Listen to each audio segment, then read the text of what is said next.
This isn't called the Love Boat. This is called the Meth Boat. This is actually the real stuff. This is what they burn, and there's meth residue in here. So they put it in there, and they get real cheap, and they spit.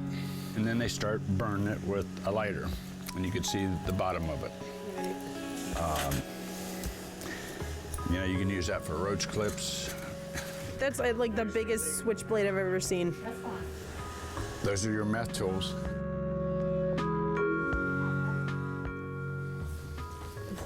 Yeah.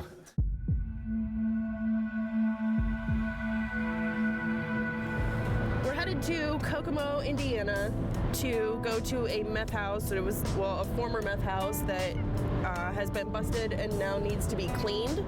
In 2013, Indiana led the nation for meth house busts, and whether that's because they have more meth houses or because the cops are doing a better job is undetermined. But the cops say that for every house they bust, there's another 3 they don't. So we'll find out.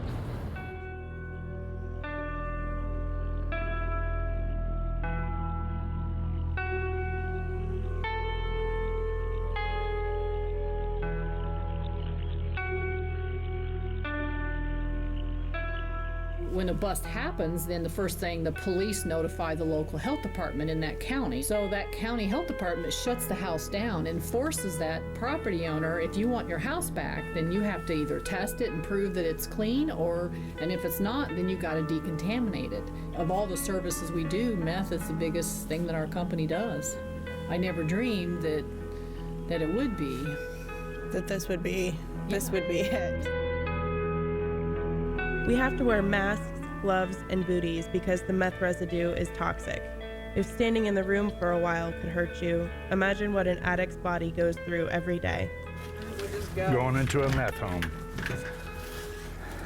This here is a couple, man and wife, and they got in a fight, and you'll see that there's a lot of stuff, broken glass and all that in here. Here's the mother's room.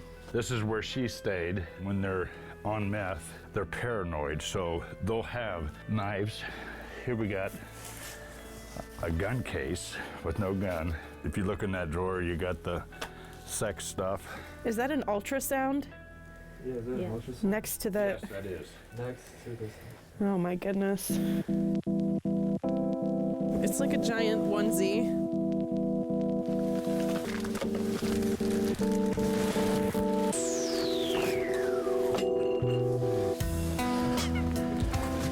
Here's a syringe right here. So this is some of the stuff that we get to run into in the meth world.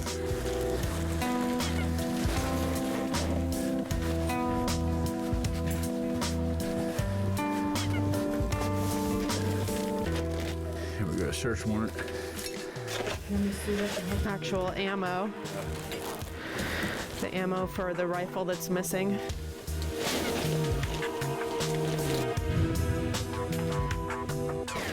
This letter is the letter from this brother to his sister again. He's saying, here I am, 26 years old, still doing this. I don't understand why my life is so damn difficult. I failed again miserably. There's residue in here. There's no way of cleaning that up. Just like carpeting, you can't do the carpeting and Hard surface. hard surface. Yeah, that's all you can do. From clearing everything out to taking out the carpet and vacuuming, the process could take 3 or 4 days. The final step is fogging the house with a biodegradable cleaning solution. They compare it to fighting fire with fire. When we fog it, what happens is it actually kills the meth itself. They call it dead meth.